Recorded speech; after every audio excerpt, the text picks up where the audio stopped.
Allons en Côte d'Ivoire. En Côte d'Ivoire, j'ai lu un éditorial, j'avais rarement lu un navet aussi nul. J'avais rarement lu un navet aussi nul que l'éditorial publié il y a 2 jours par le sieur. L'éditorial publié il y a 2 jours par le sieur Venance Conan. Ah là là, on est vraiment fortement perturbés, mes chers amis. On est fortement perturbés par... l'ennemi est en souffrance. Non, mais pourtant, je n'ai même pas dit grand-chose ce soir. Qu'est-ce qu'il y a? Écoutez, faites encore un tour de partage là. Ça ne va pas. Ils essayent de nous interrompre. Qu'est-ce qu'il y a?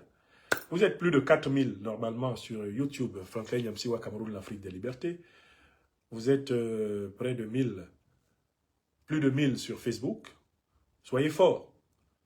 Sur TikTok, tenez bon. Faites encore un tour de partage. N'ayez pas peur. On va aborder le deuxième sujet. Venance Conan écrit un éditorial, l'un des plus nuls que j'ai jamais lu. Et son éditorial consiste à dire qu'un de ses amis, on ne sait pas comment il s'appelle d'ailleurs, lui a montré 2 t-shirts floqués aux couleurs de la Côte d'Ivoire et de la Russie.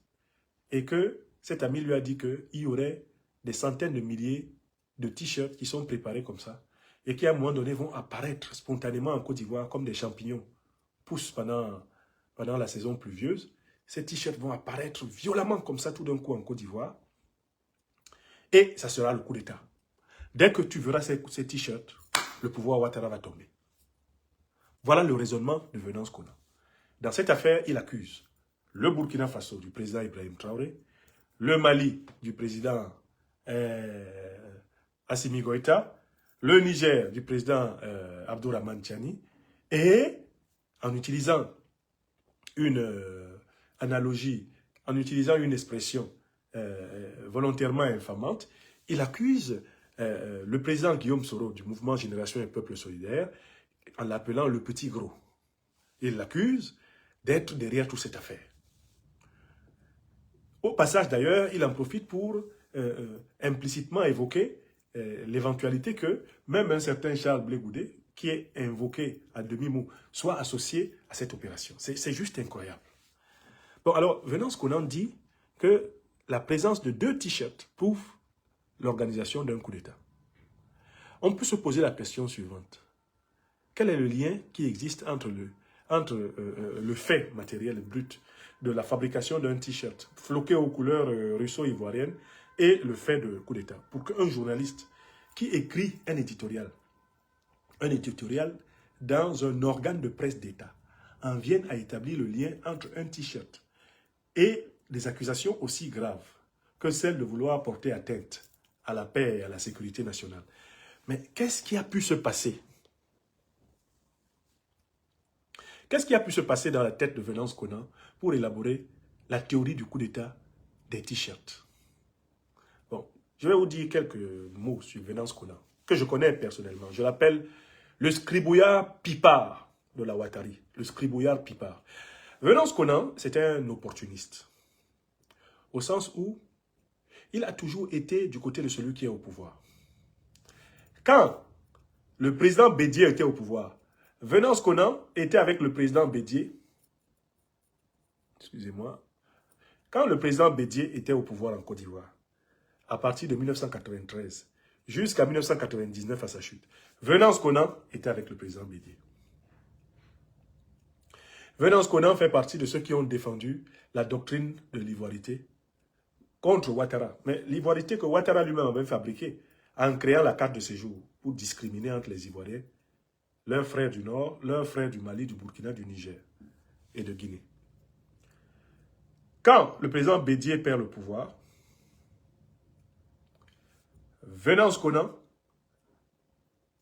va commencer une mutation pour chercher à voir s'il peut trouver une place dans le régime du général Guèye et plus tard dans le régime du président Laurent Gbagbo. Comme on ne le prend pas, il entre en hibernation, il attend. Le Ouattara qu'il a combattu dans les années 90, quand il revient au pouvoir dans le cadre de l'alliance du RHDP, en 2010, Venance Conan vient à ses côtés pour le défendre. Dans cette période-là, qui va donc à partir de 2011 en montant, je fais la connaissance effective de Venance Konan. Ce monsieur, plusieurs fois, m'a invité dans son bureau à Fraternité Matin, à Abidjan, pour me demander de faciliter les bonnes relations entre lui et celui qui était alors le président de l'Assemblée nationale, dont j'étais le conseiller spécial, Guillaume Soro. Venance Konan que vous voyez là. Voyant que Guillaume Soro était devenu le deuxième personnage de l'État de Côte d'Ivoire, Venance Konan craignait que Guillaume Soro, venant éventuellement à être le futur candidat du RDR à la présidence de la République de Côte d'Ivoire et à devenir éventuellement donc le président de la République de Côte d'Ivoire, lui, son sort dans une république dirigée par Guillaume Soro soit déterminé par les propos assassins qu'il avait tenus contre Guillaume Soro quand il était le plumitif du régime Bédié contre la Fessie. Et quand il écrivait toutes les méchancetés possibles contre la rébellion. Donc cet individu-là, plusieurs fois m'a invité à faciliter de bonnes relations entre lui et le président de l'Assemblée nationale d'alors, Guillaume Soro. Quand il me recevait à son bureau de Fraternité Matin, je n'ai jamais entendu appeler Guillaume Soro le petit gros. Il l'appelle comme ça aujourd'hui parce qu'il se dit que la carrière de Guillaume Soro, normalement, elle est terminée. Alassane Ouattara ayant juré ses grands dieux que jamais, jamais plus de Guillaume Soro, eh bien, au plus haut niveau en Côte d'Ivoire, on le trouvera. Venance Konan vivant des largesses du régime Ouattara, dépendant entièrement de ce régime pour maintenir son train de vie, Venance Konan ressent la nécessité, en effet, lui aussi, de venir se défouler contre le leader exilé eh bien, de Génération et Peuple Solidaire, Guillaume Soro, un peu comme on l'a vu, Tidiane Thiam, de retour en Côte d'Ivoire, a ressenti le besoin, lui aussi, de tenter de s'essuyer les chaussures sur celui qu'il croit être en position de faiblesse, pendant que lui, il est en position de négocier un accord de gouvernement avec Ouattara. Cette lâcheté de Venance Konan, elle est d'autant plus scandaleuse que ce monsieur-là a supplié pour avoir de bonnes relations avec Guillaume Soro. J'ai dit, il m'a supplié, moi, Venance Konan. Et il m'a demandé de faire médiation plusieurs fois entre lui et le président Guillaume Soro. Ce que j'ai fait. J'ai facilité un meilleur regard du président Guillaume Soro sur lui. J'ai même facilité le fait que le président Guillaume Soro lui pardonne. Parce qu'il fait partie de ceux qui s'étaient opposés, s'étaient battus pour que Guillaume Soro ne soit pas désigné l'homme de l'année de la presse ivoirienne. Il fait partie de ceux qui avaient les qualificatifs les plus infamants envers la résistance de la Fessie, à l'époque du régime Bédié.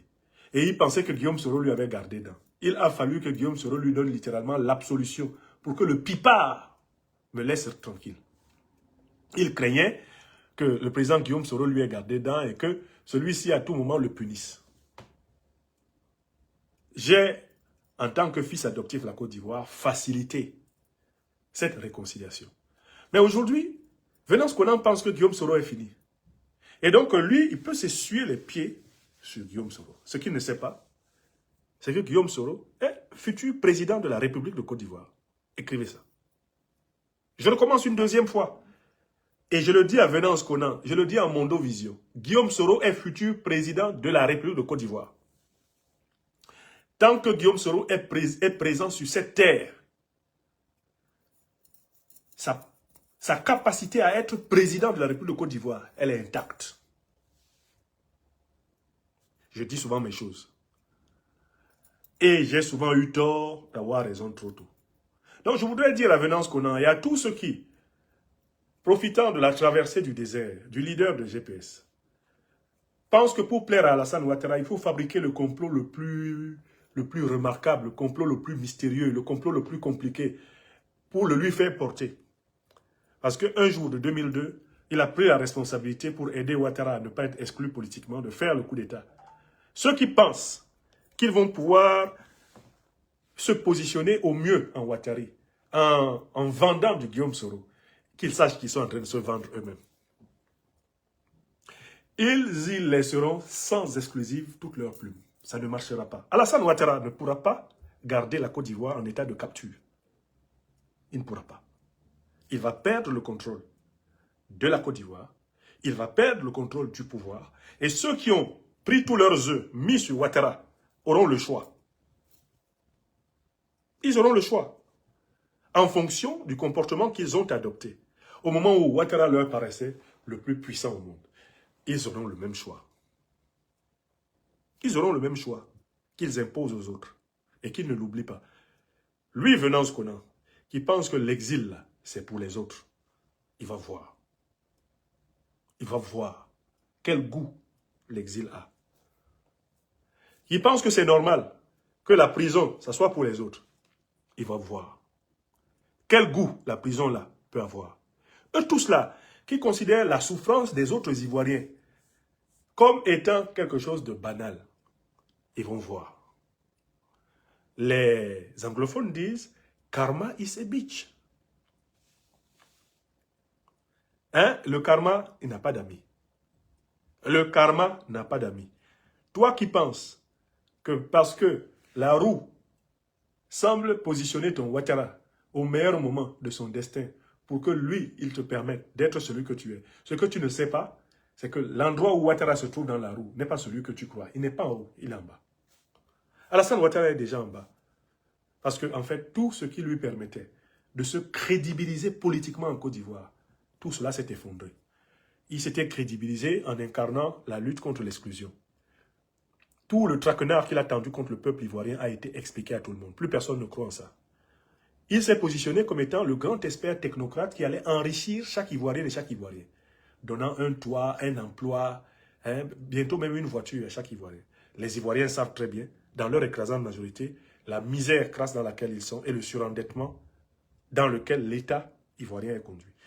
Il s'était positionné comme quelqu'un qui ferait rayonner la Côte d'Ivoire à l'international, comme étant une puissance vertueuse. Mais Alassane Ouattara a fait de la Côte d'Ivoire un État délinquant, un État voyou, un État qui ne respecte pas ses engagements internationaux. Par exemple, qui ne respecte pas la hiérarchie des juridictions. Une décision est prise à la CPI. La Côte d'Ivoire dit qu'elle est membre de la CPI, mais elle ne respecte pas la décision. Une décision est prise à la Cour africaine des droits de l'homme. La Côte d'Ivoire dit qu'elle est membre, dit à l'époque qu'elle est membre de la Cour africaine des droits de l'homme, mais elle ne respecte pas la décision. Ah, c'est sous Ouattara que la Côte d'Ivoire est devenue un État juridiquement délinquant. Un État juridiquement voyou. Alors, sur quel plan Alassane Ouattara a-t-il brillé? Il est l'un des plus grands déstabilisateurs que l'Afrique ait jamais connu. Les peuples maliens, burkinabés, nigériens grincent des dents en entendant son nom. Et il est le dirigeant africain le plus détesté. À l'unanimité. C'est-à-dire que même des vieux dictateurs, depuis 42 ans, comme Paul Biya au Cameroun, Ouattara a réussi à leur voler la vedette dans la palme d'or du dirigeant africain le plus détesté. Paul Biya, 42 ans de dictature. Les Africains ne le détestent pas autant que Ouattara. C'est grave. C'est le défenseur de toutes les causes anti-africaines. Même le président maréchal Mahamat Idriss Déby Itno demande à l'armée française de partir. Ouattara leur dit, venez. Tous les pays africains s'accordent pour dire que le franc CFA, c'est une escroquerie. Toutes les opinions africaines sont maintenant convaincues qu'il faut sortir de cette monnaie de merde. Ouattara dit non, c'est la meilleure monnaie. Moi, je veux ça. On dit à l'armée américaine, quittez le Tchad, quittez le Niger, quittez le Burkina, quittez le Mali. Ouattara dit, venez chez moi. C'est-à-dire que c'est le spécialiste de tout ce qu'il y a d'anti-africain aujourd'hui en Afrique. Il est le visage de la trahison, Ouattara Draman.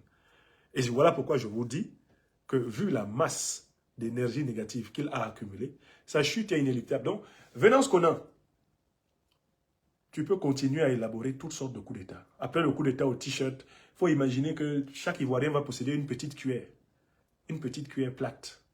Et dès lors qu'on va voir que chaque Ivoirien a une petite cuillère plate, ça veut dire que Ouattara va tomber. Venance Konan, il y a une carte dans le tarot qui dit « Ce que tu espères, tu le crains aussi ». Je recommence. Il y a une carte dans le tarot de Marseille qui dit ceci. « Ce que tu espères, tu le crains aussi ». Qu'est-ce que tu espères?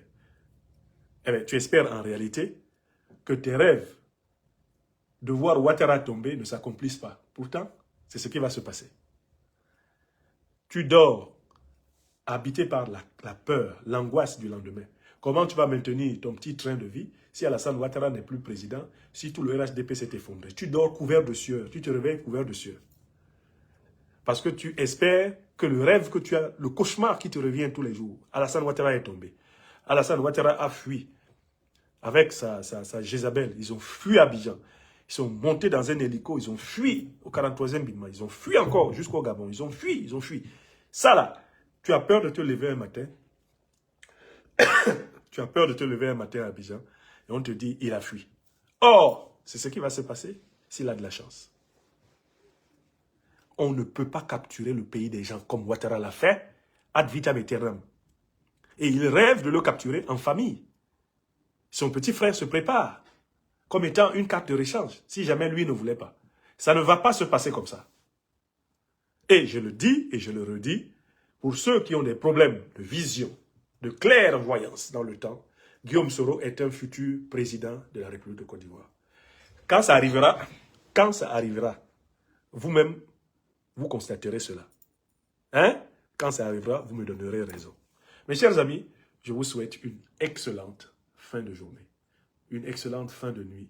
C'était les 2 points sur lesquels je voulais m'entretenir avec vous ce soir. Bonne suite de préparation de l'entrée dans la nouvelle année à toutes et à tous. Votre serviteur vous souhaite infinie bénédiction, où que vous soyez, Merci beaucoup. Portez-vous bien. Veuillez tout simplement vous abonner et activer la cloche de notification pour ne rien rater. Retrouvez KDV Africa sur YouTube, Facebook, TikTok.